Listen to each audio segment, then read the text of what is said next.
Network, the solution for humanity. Oh, you who believe, give charity for the pleasure of Allah, the pleasure of Allah. Oh, you who believe, read the Quran every night of Ramadan, night of Ramadan. Welcome, oh Ramadan. It is Ramadan. It is Ramadan.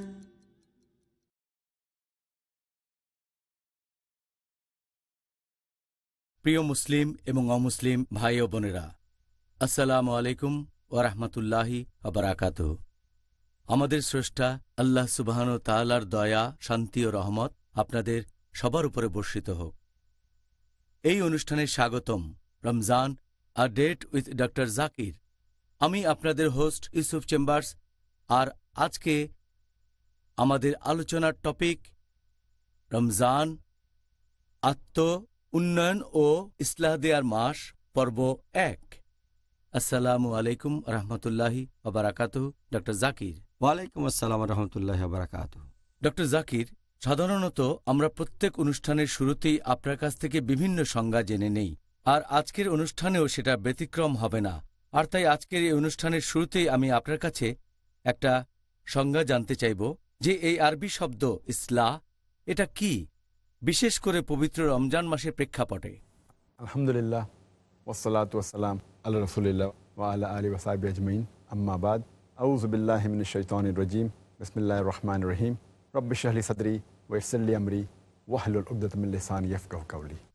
আরবি শব্দ ইসলাহ এর মানে শুধরে দেয়া অথবা উন্নতি করা অথবা মেরামত করা। যখনই একজন মুসলিম অন্য মুসলিমকে শুধরে দেয় অথবা তাকে উন্নত করে, সেটাকে বলা হয় ইসলাহ।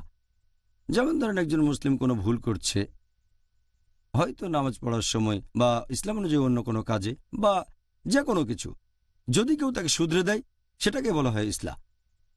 কোরআনে নবী শুআয়বের কথা আছে, সূরা হুদ অধ্যায় নম্বর 11 আয়াত 88। আমার একমাত্র ইচ্ছা তোমাদের উন্নতি সাধন, তোমাদের সংস্কার আমার সাধ্যে যতখানি কুলায়, আর আমি সফল হব যদি আল্লাহ সুবহানাহু ওয়া তাআলা সাহায্য করেন। আমি তার উপরে নির্ভর করি এবং তারই অভিমুখী, আল্লাহর উপর ভরসা করি, তারই সাহায্য চাই। এখানে আমরা বুঝতে পারছি শুআয়ব আলাইহিস সালাম ইসলাহ দিয়েছিলেন নিজের সম্প্রদায়কে। এছাড়াও পবিত্র কোরআনে বলা হয়েছে, সূরা নিসা অধ্যায় নম্বর 4 আয়াত নম্বর 114, বলা হয়েছে যে তাদের গোপন পরামর্শে কোনো কল্যাণ নেই, তবে তার কল্যাণ আছে যদি সে নির্দেশ দেয় দান, খয়রাত, সৎ কাজ এবং শান্তি স্থাপনের দুজন মুসলিমের মধ্যে। যদি সে এরকম কোনো কাজ করে তাহলে গোপন করার অনুমতি আছে। কেউ যদি এমন কাজ করে আল্লাহ সুবহানাহু ওয়া তাআলা সন্তুষ্টি লাভের আশায়, সে তাহলে পুরস্কার পাবে, মহাপুরস্কার। এটা বাদে সাধারণত গোপন কথা বেশিরভাগ সময় ভালো না, যদি না সেটা হয় কোনো দান, খয়রাত, সৎ কাজ অথবা দুজন মুসলিমের মধ্যে শান্তি স্থাপন করা।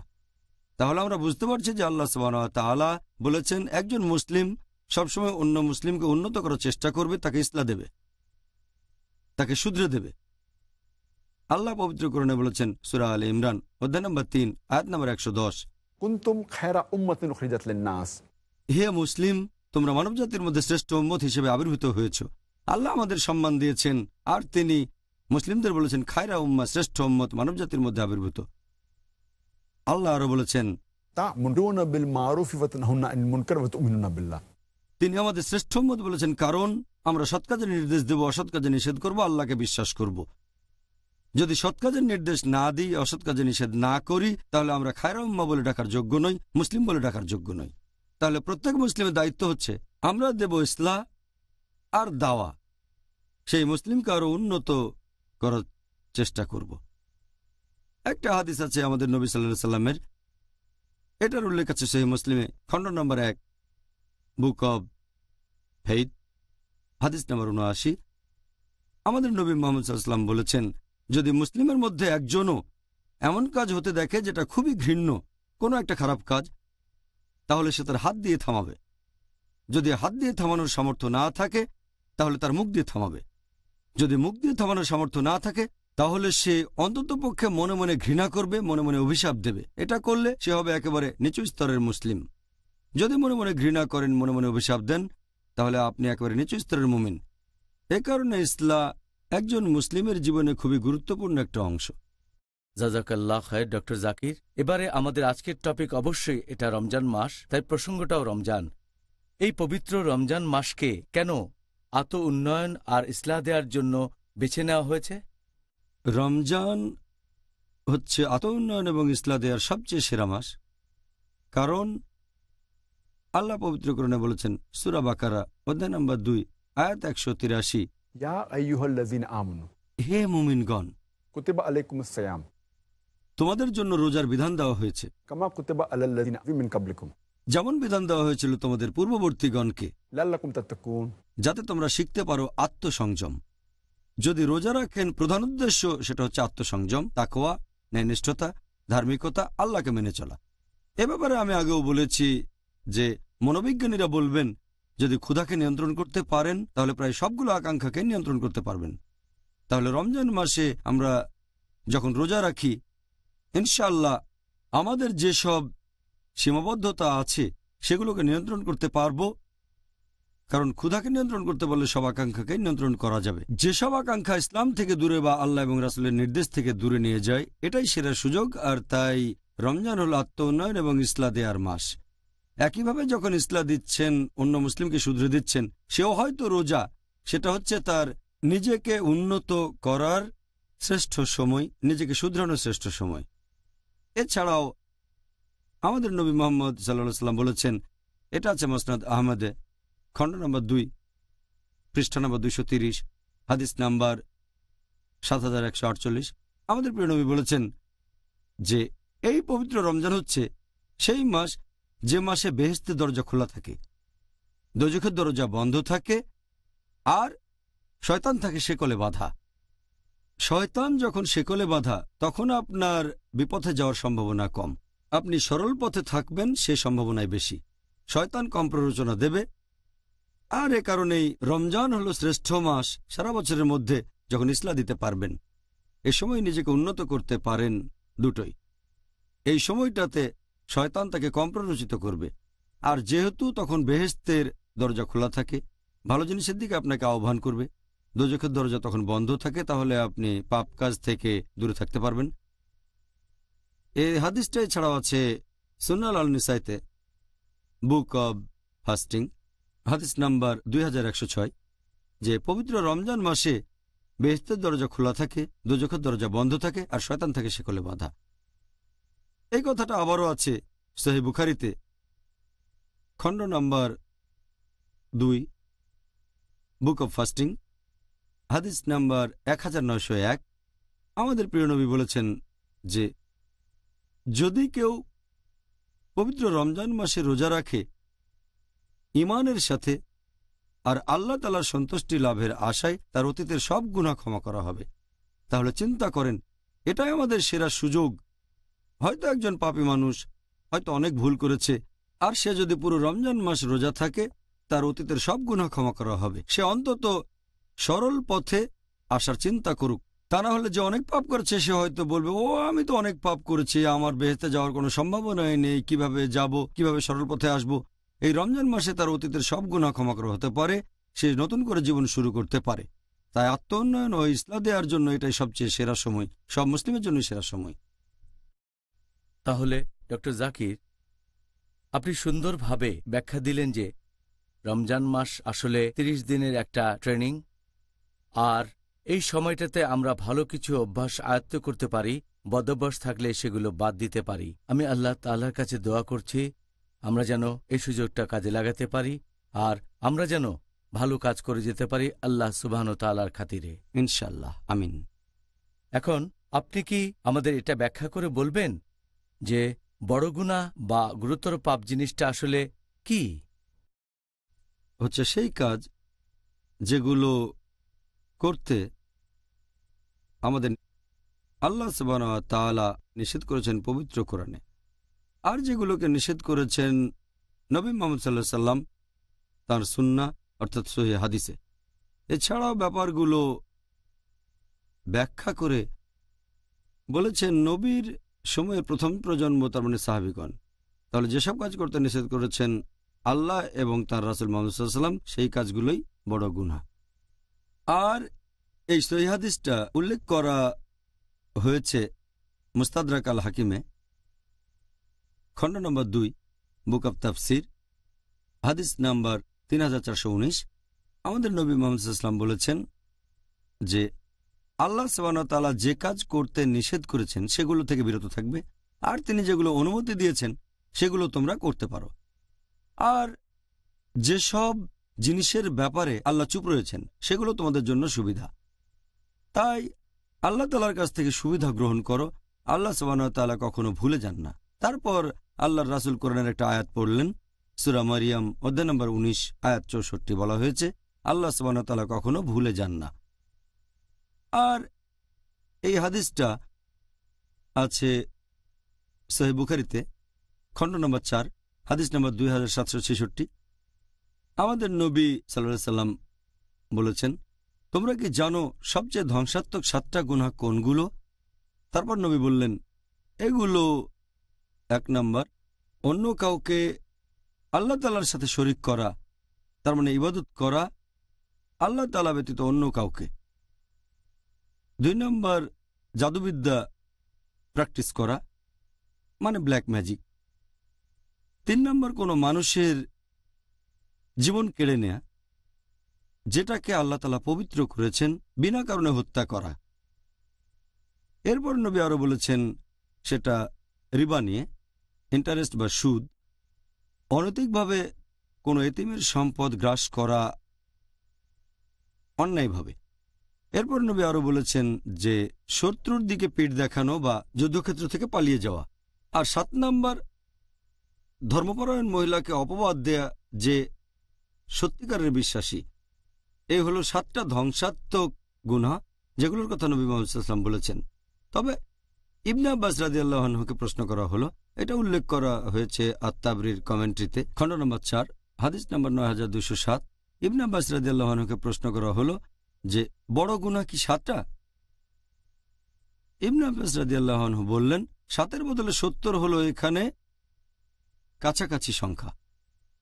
আমাদের নবী যে 7টা গুনার কথা বলেছেন, এখানে শুধু বলা হচ্ছে সেই গুনার ক্যাটাগরি কি হতে পারে, এমন না যে বড় গুনাহ মাত্র 7টা, আরও অনেক আছে। এটা একটা আউটলাইন যে শিরক করা হারাম।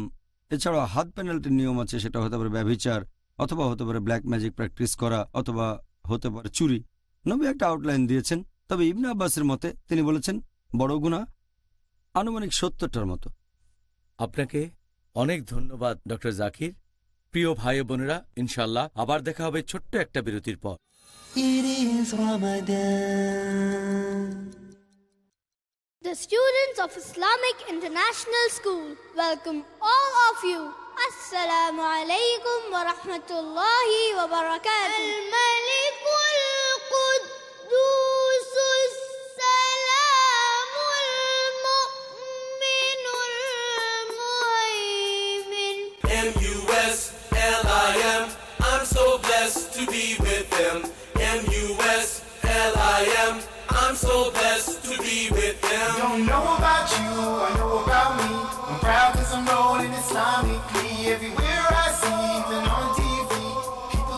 much about the way I be. But what they all hate is if we get great. Cause we're the only ones with our heads on straight. Don't ever frown in your head looking down. If you read the Quran, you're the best in the town. M-U-S-L-I-M. I'm so blessed to be with them. M-U-S-L-I-M. I'm so blessed to be with them. Watch Little Wonders at their best. বিস্ময় শিশুরা প্রতি বুধবার সন্ধ্যা 5টায় বাংলাদেশে ও বিকেল 4:30 ভারতে। Piece TV বাংলায়।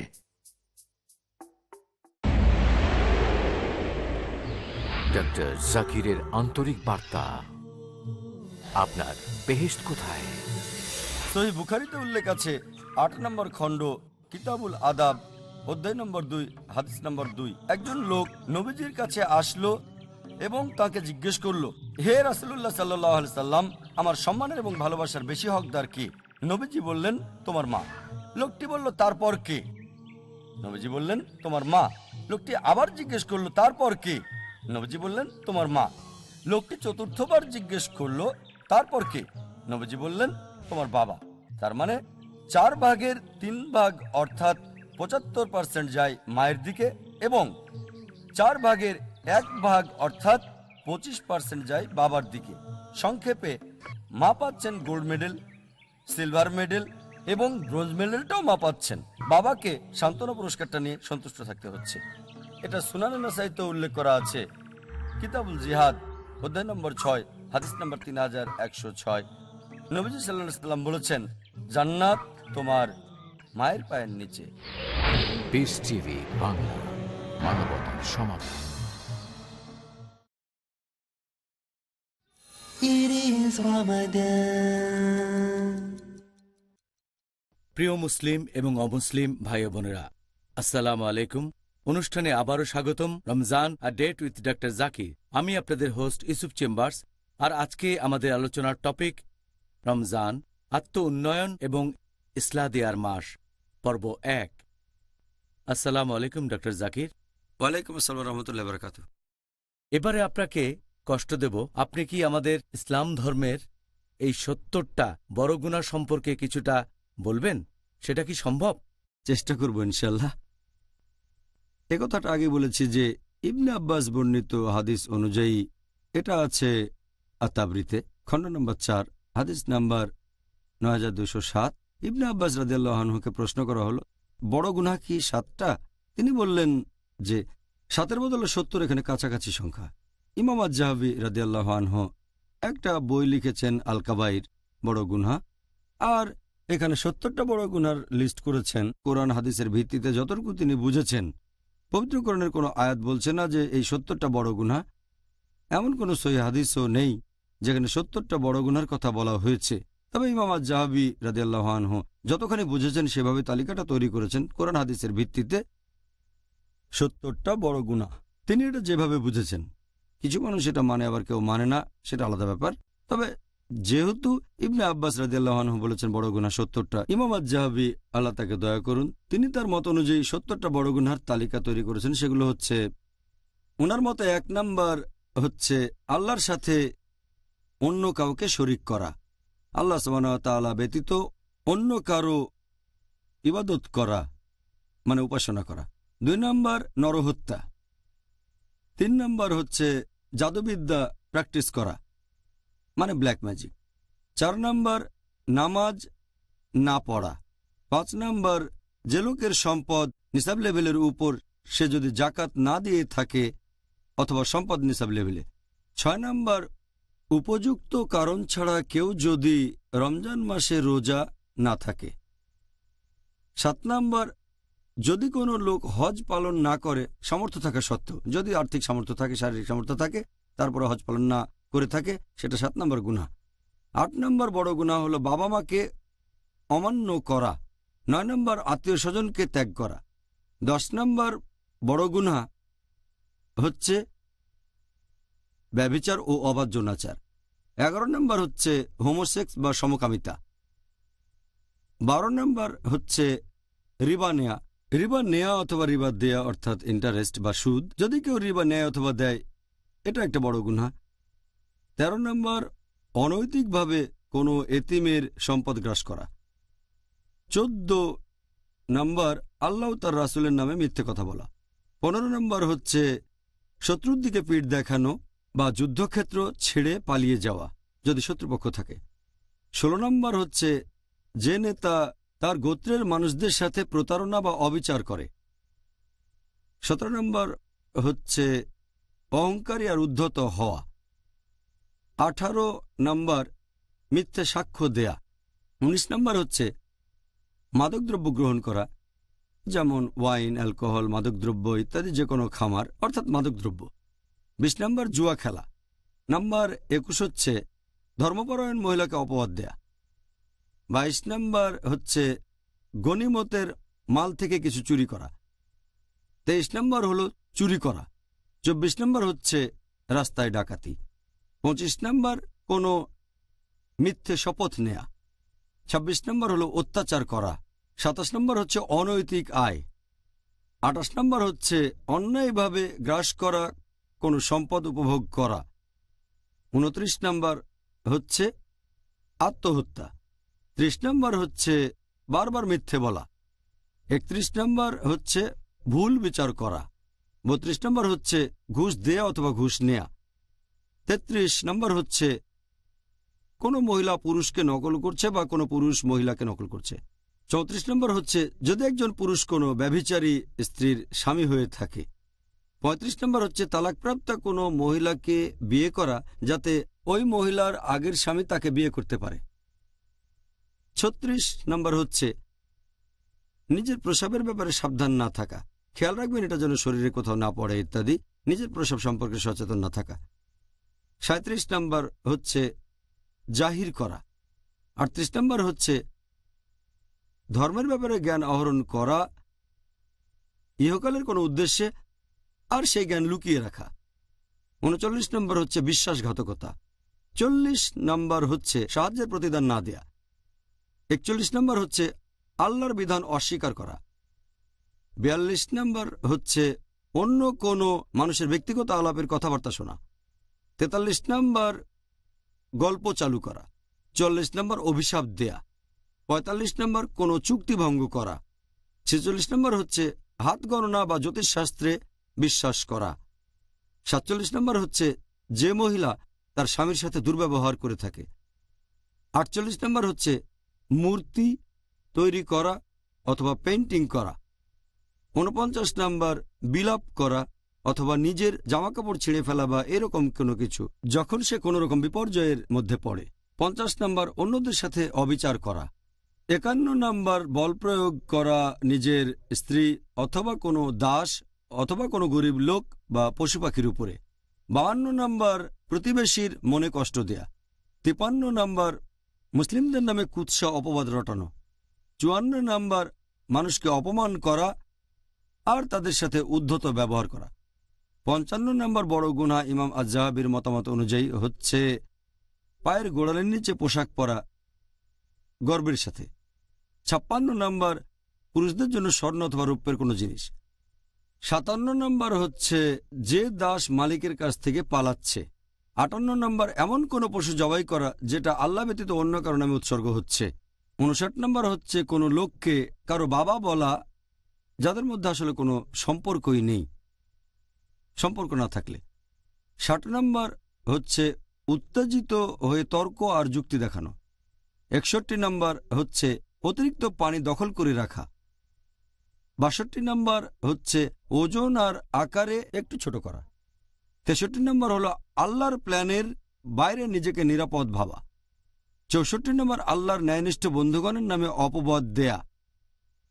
65 নম্বর হচ্ছে জামাতে নামাজ না পড়া, যুক্তিসঙ্গত কারণ ছাড়া একা একা নামাজ পড়া। 66 নম্বর হচ্ছে নিয়মিতভাবে জুমার নামাজ মিস করা কোনো রকম যুক্তি ছাড়াই।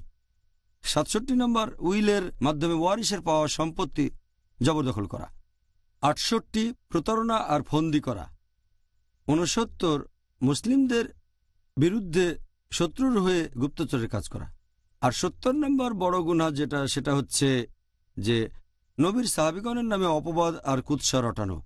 তাহলে এই হচ্ছে 70টা বড় গুনাহ যেগুলো তালিকা করেছেন ইমাম আজ-যাহাবি তার লেখা বই আল কাবাইর, তার মানে বড় গুনাহ, এটার ভিত্তিতে যে হাদিস সেটার বর্ণনা দিয়েছেন ইবনে আব্বাস রাদিয়াল্লাহু আনহু, যে বড় গুনাহ 70টা। এই তালিকাটা উনি বলেছেন, যেখানে কোরআন এবং হাদিসের ব্যাখ্যা করেছেন তিনি।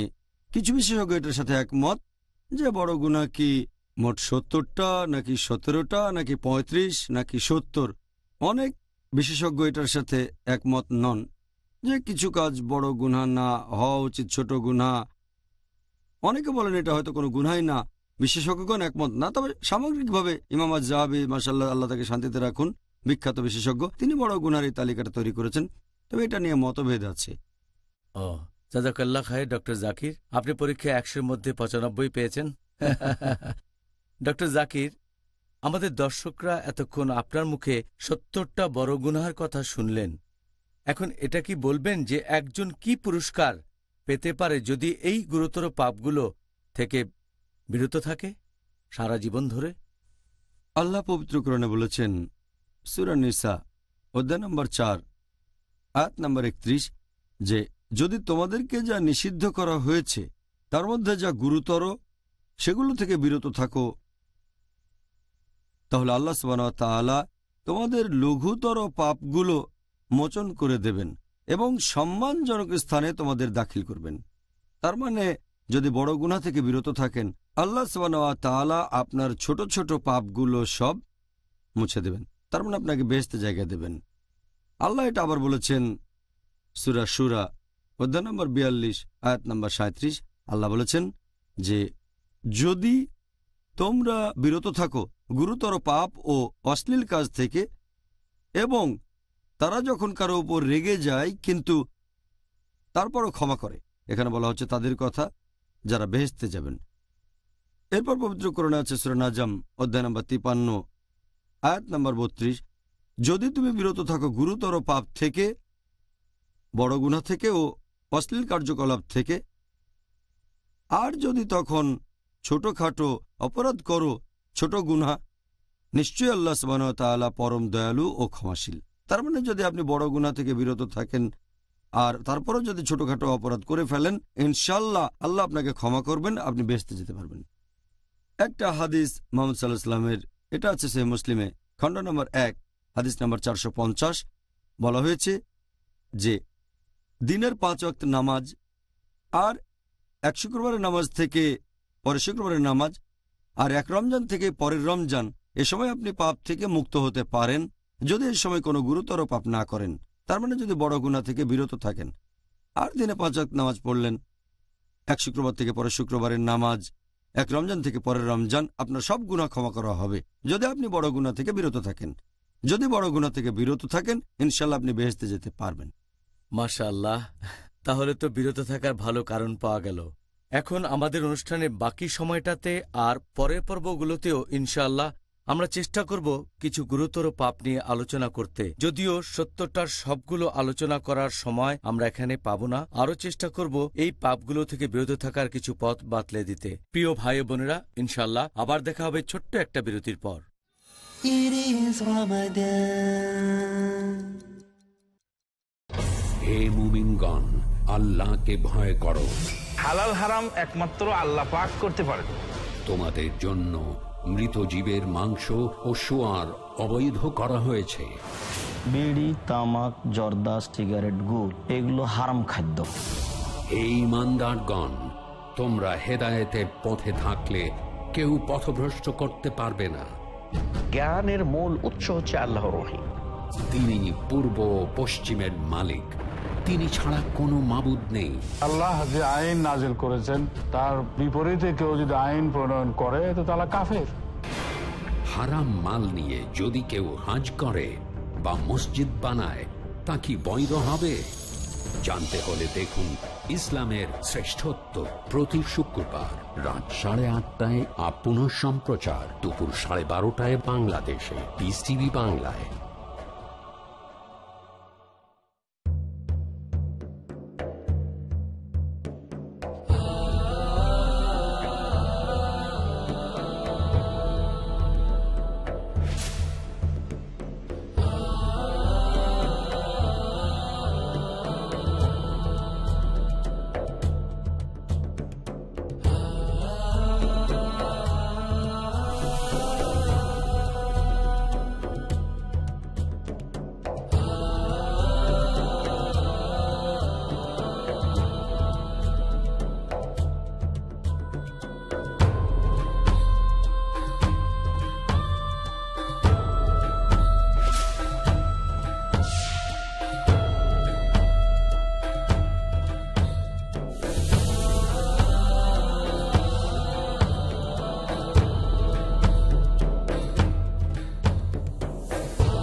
বাংলা, মানবতা সমাধান।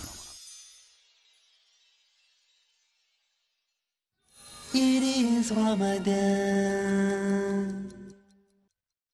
প্রিয় মুসলিম এবং অমুসলিম ভাই বোনেরা, আসসালামু আলাইকুম। অনুষ্ঠানে আবারও স্বাগতম। Ramzan a date with doctor Zakir. আমি আপনাদের হোস্ট ইউসুফ চেম্বার্স।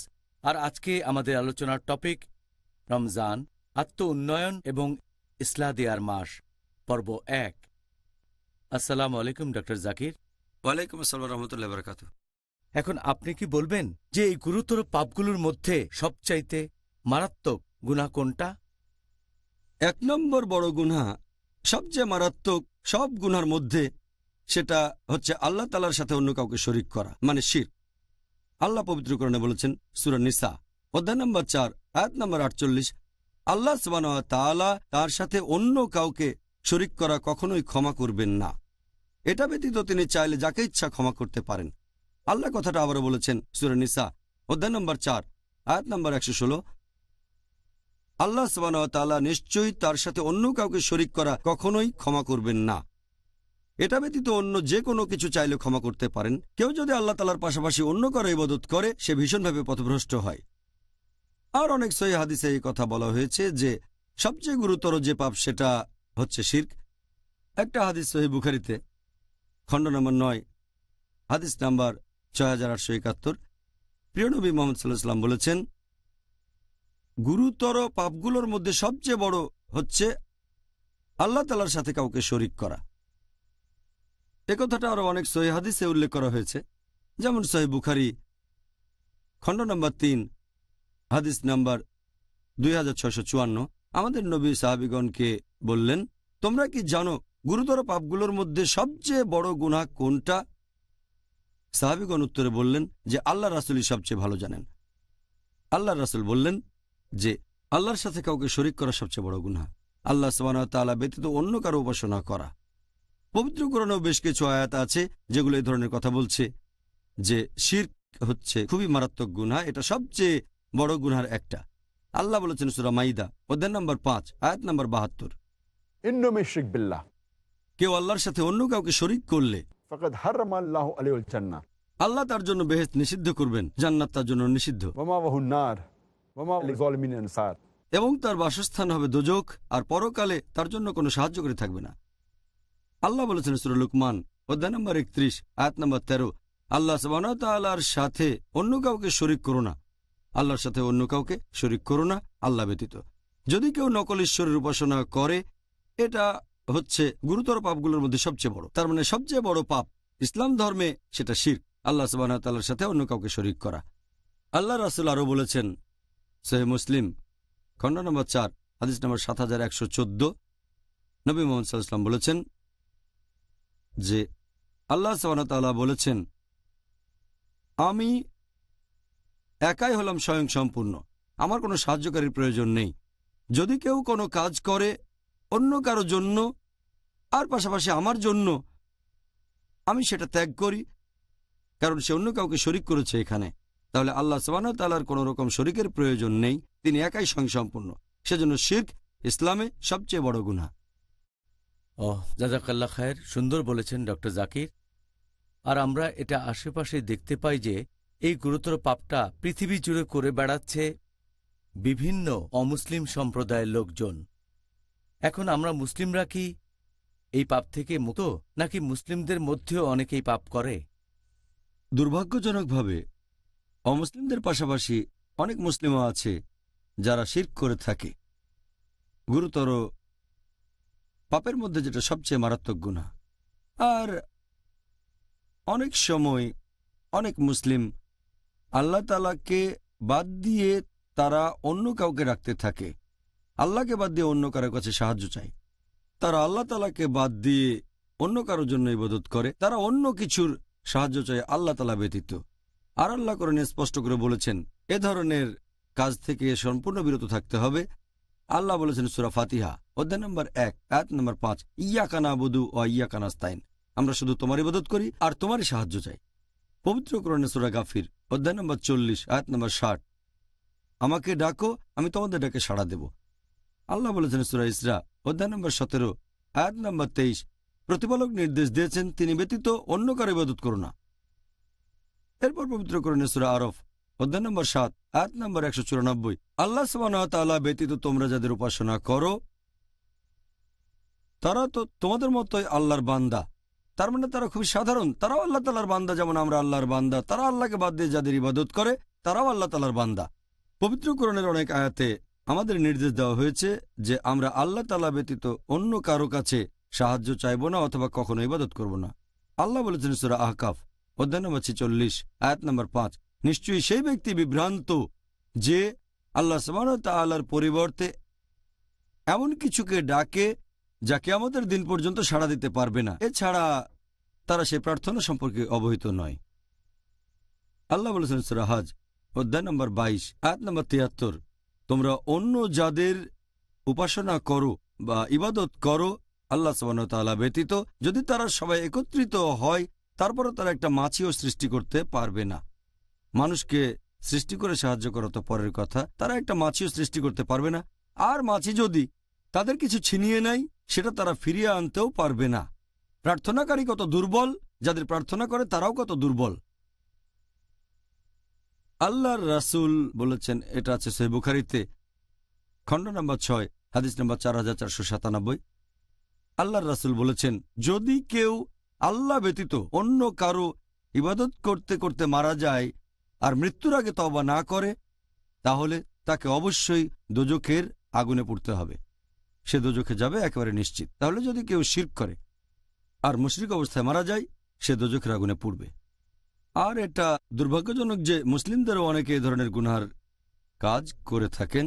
এছাড়া আরেকটা কাজও শিরকের মধ্যে পড়ে, সেটা যদি কোনো পশুকে হত্যা করা হয় আল্লাহ ব্যতীত অন্য কারো নাম নিয়ে, এটাও আসলে পরোক্ষভাবে শিরক। আর অনেক মুসলিম দুর্ভাগ্যজনকভাবে এই ধরনের কাজ করে থাকে যেটা আসলে শিরক। যেমন কোনো মুসলিম হয়তো নতুন বাড়ি কিনলো, তারপর সেখানে একটা পশু কোরবানি দিল কোনো জিনের নামে, সেই জিন হয়তো বাড়িটা দখল করে আছে তাই প্লিজ, অথবা গর্ত খুঁড়ে পশু জবাই করলো কোনো জিনের নামে। এই কাজগুলো আগে পরে কখনো ইসলাম ধর্মে ছিল না। আর আল্লাহ পবিত্র কোরআনে বলেছেন, সব মিলিয়ে 4টা আয়াতে আছে। সূরা বাকারা অধ্যায় 2 আয়াত নম্বর 173, সূরা মাইদা অধ্যায় 5 আয়াত 3, সূরা আনাম অধ্যায় 6 আয়াত 145 এবং সূরা নাহল অধ্যায় 16 আয়াত 115। হুররিমাত আলাইকুমুল মাইতুতু ওয়াদ-দামু ওয়া লাহমুল খিনজির ওয়া মা উহিল্লা লিগাইরিল্লাহ বি, তোমাদের জন্য হারাম খাদ্য, মৃত বস্তু, রক্ত, তারপর শূকর মাংস এবং যে পশু জবাই করার সময় আল্লাহ ব্যতীত অন্য কারো নাম নেওয়া হয়েছে। যদি এমন কিছু খান যেটা জবাই করার সময় আল্লাহ ব্যতীত অন্য কারো নাম নেওয়া হয়েছে, যেটা শিরকের সমান, সেটা হারাম। যদি কোনো পশু জবাই করতে গিয়ে আল্লাহ ব্যতীত অন্য কারো নাম নিয়ে থাকেন সেটা হবে শিরক, এটা ইসলাম ধর্মে নিষিদ্ধ। আল্লাহ বলেছেন সূরা আলে ইমরান অধ্যায় নম্বর 3 আয়াত নম্বর 160, আল্লাহ সাহায্য করলে কে তোমাদের পরাজিত করবে, আর আল্লাহ সাহায্য না করলে এমন কে আছে যে তোমাদের সাহায্য করবে। তাই মুমিনগণ আল্লাহ সুবহানাহু ওয়া তাআলার উপরে নির্ভর করুক। আমরা সম্পূর্ণভাবে ভরসা করব শুধুমাত্র আল্লাহ তাআলার উপর, শুধু তার কাছে, অন্য কারো কাছে না। আর আল্লাহ বলেছেন সূরা কাউসার অধ্যায় নম্বর 108 আয়াত নম্বর 2, ফাসাল্লি লিরাব্বিকা ওয়ানহার, তোমার প্রতিপালকের উদ্দেশ্যে নামাজ পড়ো ও কোরবানি করো। কোরবানি দেবেন শুধুমাত্র আল্লাহ তাআলার জন্য, নামাজ পড়বেন শুধুমাত্র আল্লাহ সুবহানাহু ওয়া তাআলার জন্য। আমাদের প্রিয় নবী মুহাম্মদ সাল্লাল্লাহু আলাইহি ওয়াসাল্লাম বলেছেন, এটা আছে সহিহ মুসলিমে খণ্ড নম্বর 3 হাদিস নম্বর 4878, আমাদের প্রিয় নবী বলেছেন যে আল্লাহ তাকে অভিশাপ দেন যে আল্লাহ ব্যতীত অন্য কারো নামে পশু কোরবানি দিয়ে থাকে। দুর্ভাগ্যজনকভাবে কিছু মুসলিম পরোক্ষভাবে এই গুরুতর পাপের সাথে জড়িত আছে, যেটা ইসলামের সবচেয়ে বড় গুনাহ, এটা হচ্ছে শিরক। আল্লাহ সুবহানাহু ওয়া তাআলা আমাদের সামর্থ্য দিন, আমরা যেন এই মাসে নিজেদেরকে শুধরাতে পারি। আর এটাই শ্রেষ্ঠ সময়, আমরা যদি কোনো পাপের সাথে জড়িত থাকি, হোক বড় গুনাহ বা ছোট গুনাহ, আমরা সেটা শুধরাতে পারি। আর যদি কোনো মুসলিম ভাই এমন ভুল করে থাকে তাকে ইসলাহ দিতে পারি, কারণ শয়তানের সময় সে কোলে বাঁধা থাকে। এটাই সেরা সময় সত্যকে গ্রহণ করার জন্য। সত্য থেকে বিচ্যুত হওয়ার সম্ভাবনা কম, আর খুতুয়াত শয়তানও এ সময় কম। আর রোজা থাকার কারণে আমাদের তাকওয়া অনেক উঁচুতে থাকবে। আল্লাহ সবাইকে সঠিক পথে রাখুন। আমিন আমিন। বিশেষ করে এই মাসে অবশ্যই প্রিয় ভাই বোনেরা, ইনশাআল্লাহ আবার দেখা হবে ছোট্ট একটা বিরতির পর। It is Ramadan.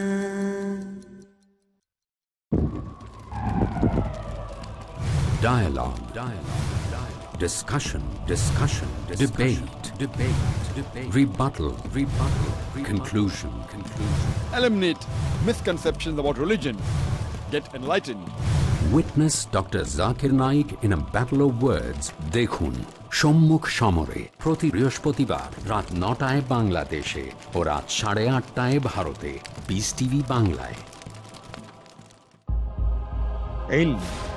বিদ্যে, কোরআনের বিদ্যা হচ্ছে মূল বিদ্যা। ইসলামের অপর নাম হলো জানা, আর এর বিরোধী নিয়ম নীতির নাম হলো জাহেলিয়াত, না জানা। নিশ্চয়ই শিক্ষিত মানুষই আল্লাহকে ভয় করে।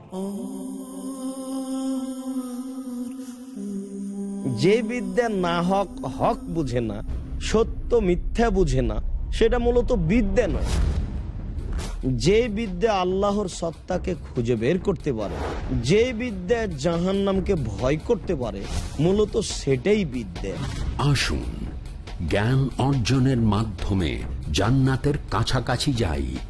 দেখুন ফাজাইলে আমল। পরবর্তী অনুষ্ঠান পিস টিভি বাংলায়। It is Ramadan. প্রিয় মুসলিম এবং অমুসলিম ভাই বোনেরা, আসসালামু আলাইকুম। অনুষ্ঠানে আবারও স্বাগতম। Ramzan a date with doctor Zakir. আমি আপনাদের হোস্ট ইউসুফ চেম্বার্স। আর আজকে আমাদের আলোচনার টপিক রমজান, আত্ম উন্নয়ন এবং ইসলাহ দেয়ার মাস, পর্ব 1। আসসালামু আলাইকুম ডক্টর জাকির। ওয়ালাইকুম আসসালাম রহমতুল্লাহ বারাকাতুহু। ডক্টর জাকির, গুরুতর পাপগুলোর তালিকা আপনি বলেছিলেন যে অন্যায়ভাবে নিরীহ মানুষ হত্যা করা হচ্ছে অন্যতম একটা গুরুতর পাপ। কিন্তু দুর্ভাগ্যজনকভাবে মিডিয়া প্রচার করছে যে মুসলিমরা নিরীহ মানুষ হত্যা করাকে সমর্থন করে, আর নিজেরাও তাই করে। আপনি কি এই ব্যাপারটা সম্পর্কে ইসলামিক দৃষ্টিভঙ্গিটা একটু ব্যাখ্যা করবেন? নিরীহ মানুষ হত্যার ব্যাপারে ইসলাম ধর্ম কি বলে? আল্লাহ সুবহানাহু ওয়া তাআলা স্পষ্ট করে বলেছেন সূরা মাইদা অধ্যায় নম্বর 5 আয়াত নম্বর 32 যে কেউ যদি অন্য কোনো মানুষকে হত্যা করে, সেটা যদি হত্যার অপরাধ বা বিশৃঙ্খলা সৃষ্টির অপরাধে না হয়, তাহলে সে যেন পুরো মানব জাতিকে হত্যা করল। কোরআন একেবারে স্পষ্ট বলছে, যদি কোনো মানুষ, হোক মুসলিম বা অমুসলিম, অন্য কোনো মানুষকে হত্যা করে, হোক মুসলিম বা অমুসলিম, সেটা যদি হত্যার অপরাধ বা বিশৃঙ্খলা সৃষ্টির অপরাধে না হয়, তাহলে সে যেন পুরো মানব জাতিকেই হত্যা করল। তাহলে কোনো নিরীহ মানুষকে হত্যা করা এটা ইসলাম ধর্মে নিষিদ্ধ। আর মিডিয়া প্রচার করে যে ইসলাম নিরীহ মানুষকে হত্যা করতে বলে, তারপর সন্ত্রাস ইত্যাদি, এই পুরোটাই হচ্ছে ভুল ধারণা। আর বেশিরভাগ ধর্মই একথা বলে যে নিরীহ মানুষকে হত্যা করা ঠিক না। তবে ইসলাম ধর্ম আরও এক ধাপ এগিয়ে। এই আয়াতে আরও বলা হয়েছে সূরা মাইদা অধ্যায় নম্বর 5 আয়াত নম্বর 32, এখানে বলা হয়েছে যদি কেউ কোনো মানুষের জীবন বাঁচায়, তাহলে সে যেন বাঁচালো পুরো মানব জাতিকে। তার মানে যদি একজনের জীবন বাঁচান, হোক মুসলিম বা অমুসলিম, তাহলে যেন পুরো মানব জাতিকেই বাঁচালেন। তাহলে ইসলাম শুধুমাত্র নিরীহ মানুষ হত্যা করাকে নিন্দা করে না, অন্য মানুষের জীবন বাঁচাতে উৎসাহিত করে। আল্লাহ আরও বলেছেন সূরা আনাম অধ্যায় নম্বর 6 আয়াত নম্বর 151, কারো জীবন কেড়ে নিও না যেটাকে আল্লাহ তাআলা করেছেন পবিত্র, যদি না সেটা সঠিক আর আইনসম্মত হয়। তার মানে আপনি যদি কাউকে হত্যা করেন, নিরীহ মানুষকে, নিরীহ মানুষদের মারতে পারবেন না। তারপরও কেউ যদি মানুষ খুন করে থাকে, তখন ব্যাপারটা নিশ্চয়ই এরকম না যে লোকজন তার উপর প্রতিশোধ নেবে। এমন না যে লোকটাকে ধরে তারা মেরে ফেলবে, আমরা দেব তাকে আইনের কাছে। দেশটা ইসলামিক হলে বিচার হবে ইসলামিক আদালতে, বিচার করবেন কাজী, এবং এই কাজী সেখানে রায় দেবেন। মৃত্যুদণ্ড পাওনা হলে তাকে তাই দেওয়া হবে। এমন না যে মুসলিমরা তাদের নিজের হাতে আইন তুলে নেবে, তারা যাবে ইসলামিক আদালতে, দেশটা যদি ইসলামিক হয়, অথবা সে দেশের আদালতে। আর সাধারণভাবে এটা আগেও বলেছি যে নিরীহ কোনো মানুষকে হত্যা করা ইসলাম ধর্মে নিষিদ্ধ। আর এই একই কথা বলেছেন আমাদের নবী মুহাম্মদ সাল্লাল্লাহু আলাইহি সাল্লাম। এটা আছে সহিহ বুখারীতে খণ্ড নম্বর 9 হাদিস নম্বর 6871। নবী বলেছেন, গুরুতর পাপের মধ্যে সবচেয়ে বড় 1 নম্বর আল্লাহ তাআলা ব্যতীত অন্য কারো ইবাদত করা, 2 নম্বর নিরীহ কোনো মানুষকে হত্যা করা, নিরীহ মানুষের জীবন কেড়ে নেওয়া। তাহলে সাধারণ অবস্থায় কোনো মানুষকে হত্যা করব না, হোক মুসলিম বা অমুসলিম। কোরআনে আরও কিছু আয়াত একেবারে নির্দিষ্ট করে বলছে যে আমরা মুসলিমদের হত্যা করব না। সাধারণ আইন বলছে নিরীহ মানুষকে হত্যা করা যাবে না। কিছু আয়াত বলছে যে তোমরা মুসলিমদের হত্যা করো না। আল্লাহ বলেছেন সূরা নিসা অধ্যায় নম্বর 4 আয়াত নম্বর 93, কেউ যদি ইচ্ছাকৃতভাবে কোনো মুমিনকে হত্যা করে তাহলে সে যাবে দোজখে, থাকবে চিরকাল, জাহান্নামে চিরস্থায়ী হবে। আল্লাহর অভিশাপ ও ক্রোধ তার উপরে পড়বে, তার জন্য রয়েছে ভয়ঙ্কর শাস্তি।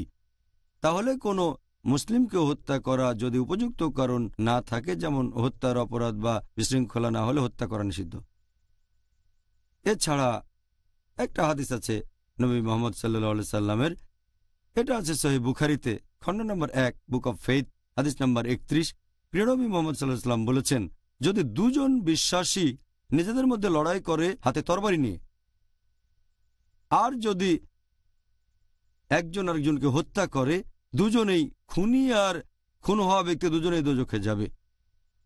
এক সাহাবা তখন বললেন, এটা না হয় বুঝলাম যে খুনি সে দোজখে যাবে, কিন্তু খুন হওয়া মুসলিম কেন দোজখে যাবে?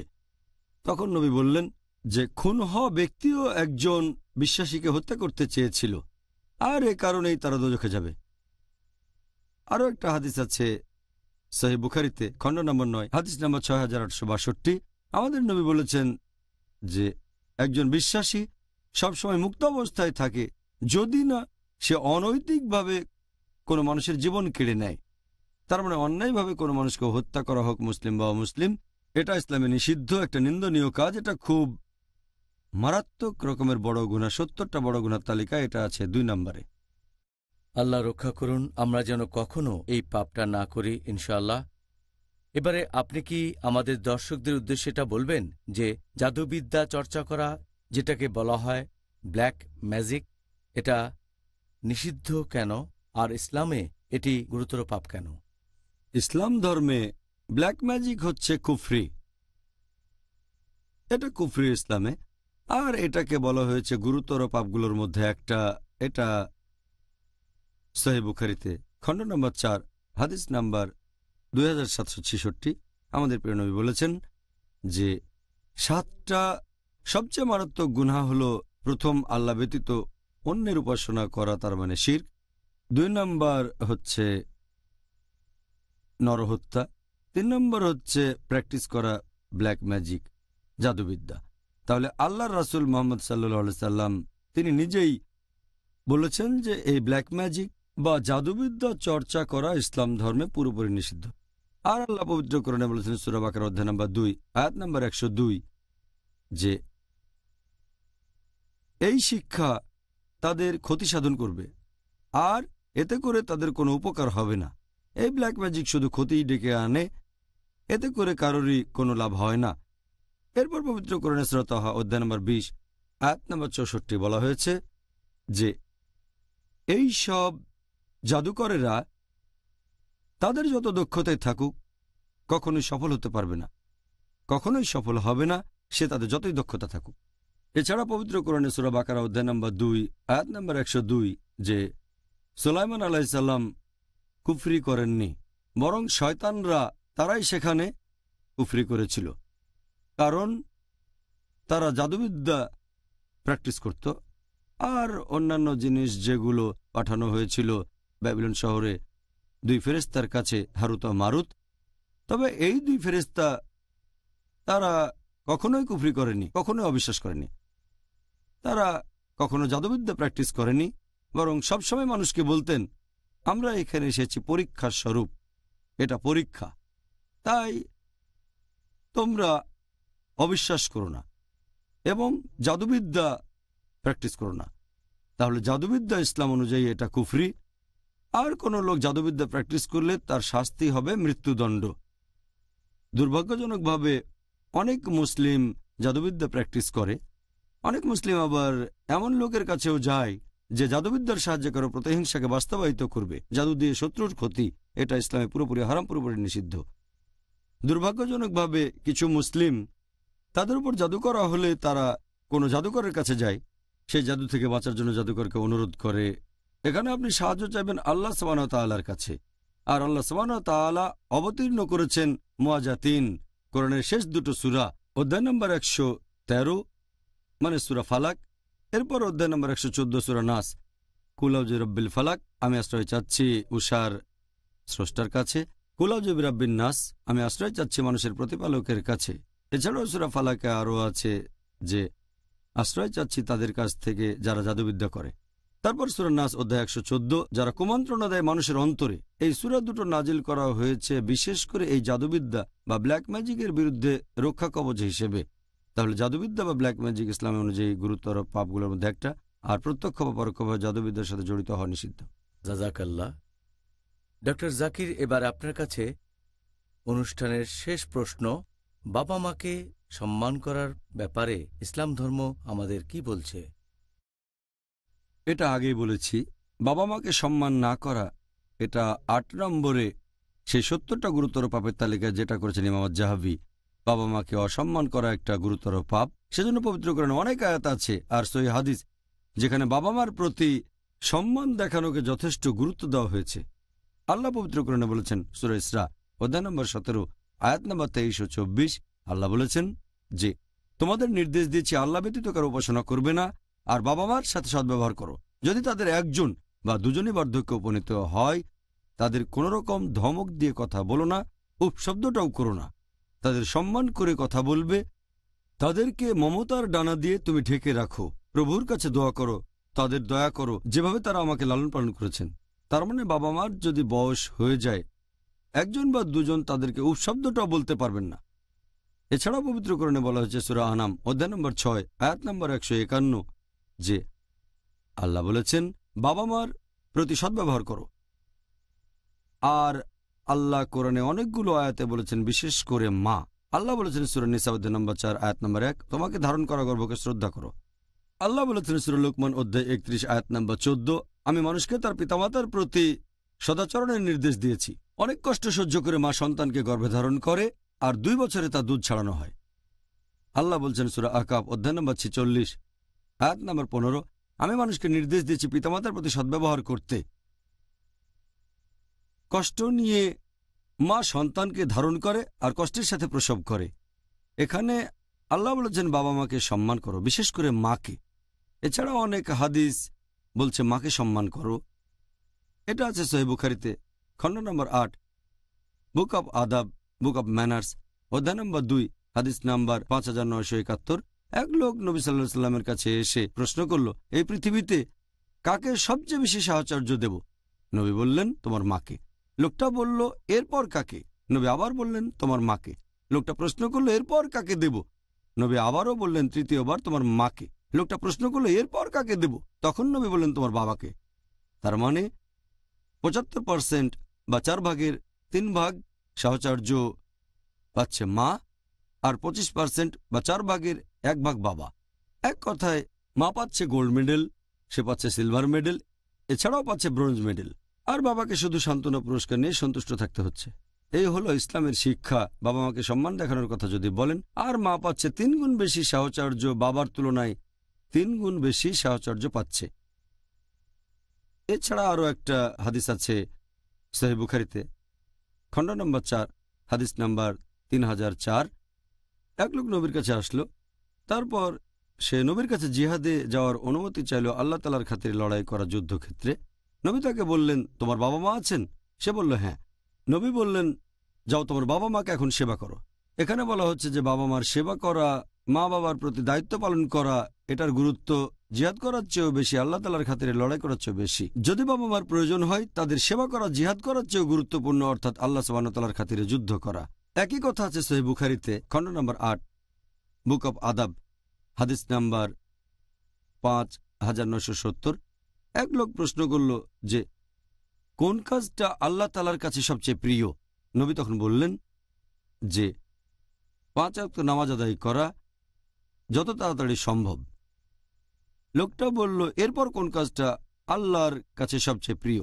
নবী বললেন বাবা মার প্রতি দায়িত্বশীল হওয়া। লোকটা বলল এরপর কোন কাজটা? নবী বললেন আল্লাহ তাআলার পথে লড়াই করা, জিহাদ করা। তাহলে আমরা বুঝতে পারছি যে প্রতিদিন সময় মতো 5 ওয়াক্ত সালাত আদায় করা যত তাড়াতাড়ি সম্ভব। এরপরে আল্লাহ পছন্দ করেন যদি আমরা বাবা মার প্রতি দায়িত্ববান হই, বাবা মাকে সম্মান করা, তাদের কথা মেনে চলা। এরপর হচ্ছে জিহাদ, আল্লাহর খাতিরে লড়াই করা। এটা আছে মুসনাদ আহমদে হাদিস নাম্বার 5372। নবী বলেছেন 3 ধরনের মানুষ কখনো বেহেশতে যেতে পারবে না। 1 নাম্বার যারা মাদকদ্রব্য গ্রহণ করে, 2 নম্বর, যে তার বাবা মার কথা অমান্য করে, আর 3 নম্বর, যে তার পরিবারের পক্ষ থেকে কোনো লজ্জাকর কাজ করে থাকে। এই 3 ধরনের লোক বেহেশতে যেতে পারবে না। তাহলে বাবা মাকে অসম্মান করা, এটা হচ্ছে ইসলাম ধর্মে গুরুতর পাপগুলোর মধ্যে একটা। জাযাকাল্লাহ খায়ের। আরও একবার ডক্টর জাকির নায়েক এই সুন্দর উত্তরের জন্য আমরা অনেক কিছু জানতে পেরেছি। আমাদের ভাই ও বোনদের যারা এই অনুষ্ঠানটা দেখছেন, দর্শকরা এখন বুঝতে পারবেন যে আগামী 10 দিনে তাদের কি কি করা উচিত। ইনশাআল্লাহ তারা এই কথাগুলো সেই ভাই বোনদের মধ্যে ছড়িয়ে দেবেন যারা আজকের অনুষ্ঠানটা দেখেননি। জাযাকাল্লাহ খায়ের। ভাই ও বোনেরা, যা বলেছিলাম, অনেক কিছু জেনেছেন, অনেক উপদেশ পেয়েছেন, অনেক ভালো কিছু উপদেশ পেয়েছেন ডক্টর জাকিরের মাধ্যমে, যার টপিক ছিল আত্ম উন্নয়ন এই পবিত্র রমজান মাসে এবং ইসলাহ। আশা করব ভাই ও বোনেরা আপনারা এই উপদেশগুলো আপনাদের কাজে লাগাবেন। এবারের রমজানের 10 দিন পাবেন, তবে সারা জীবনই সময় পাবেন ইনশাআল্লাহ। আর ডক্টর জাকিরের উপদেশ অনুযায়ী ইসলাম ধর্মের মণিমুক্তা নিজের জীবনে প্রয়োগ করবেন। এই পবিত্র রমজানের বাকি 10টা দিনও আমরা আপনার সাথে থাকব ইনশাআল্লাহ। তাহলে আগামীকাল ভাই ও বোনেরা আবার দেখা হবে একই সময়ে। আর সেদিন আমাদের আলোচনার টপিক, এটা দ্বিতীয় পর্ব, রমজান, আত্ম উন্নয়ন ও ইসলাহ দেয়ার মাস। আসসালামু আলাইকুম ওয়া রাহমাতুল্লাহি ওয়া বারাকাতুহু। حافظين ذاكرين قانتين خاشعين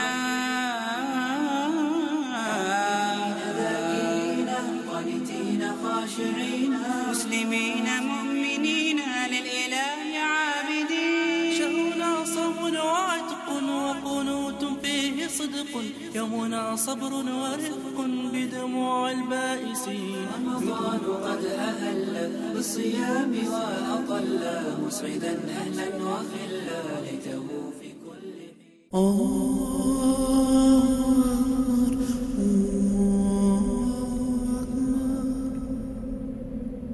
أشهد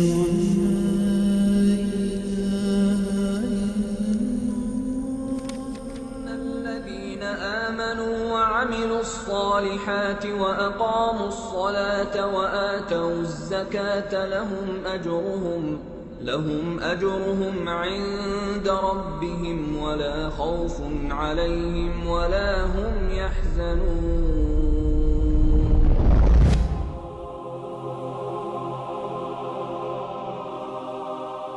আসসালামু আলাইকুম। ওয়ালাইকুম সালাম। আসসালামু আলাইকুম। আমি আমাদের এই ধর্মের আসল সৌন্দর্য অন্যদের কাছে ছড়ানোর জন্য চেষ্টা করছি, কিন্তু দুর্ভাগ্যবশত আমি ইসলামের বাণী ছড়ানোর কোনো উপায় খুঁজে পাইনি। আমার কাছে এর সমাধান আছে। যেহেতু আমি কোনো আলিম নয়, তাই আমি বেছে নিয়েছি পিস টিভিকে, একটি আন্তর্জাতিক খ্যাতি সম্পন্ন ইসলামিক টেলিভিশন চ্যানেল। একটা টেলিভিশন চ্যানেলকে কি জাকাত দেওয়া যাবে? হ্যাঁ সত্যি, যদি এটা হয় non profit Islamic television channel piece TV নয়, কেন নয়? পৃথিবীর বড় বড় আলেমগণের নিকট থেকে ফতোয়া এসেছে যা বলে যে যাকাত দেওয়া যাবে কোনো অলাভজনক ইসলামিক স্যাটেলাইট টেলিভিশন চ্যানেলকে, যার মূল লক্ষ্য হচ্ছে ইসলামের সঠিক বাণী ছড়িয়ে দেওয়া। পিস টিভির সাথে থাকুন। আপনার জাকাত ও দানের অর্থ পাঠাতে পারেন IRFI Al Ryan Bank, 47 Calthorpe Road, Birmingham, UK. Postcode B151TH. Pound account number 01132301. IBAN GB49 ARAY 30008301 132301. Sort code 300083. Swift BIC code ARAY GB22. টাকা পাঠিয়ে আমাদের ইমেল করুন support@peacetv.tv. পিস টিভি, মানবতার সমাধান।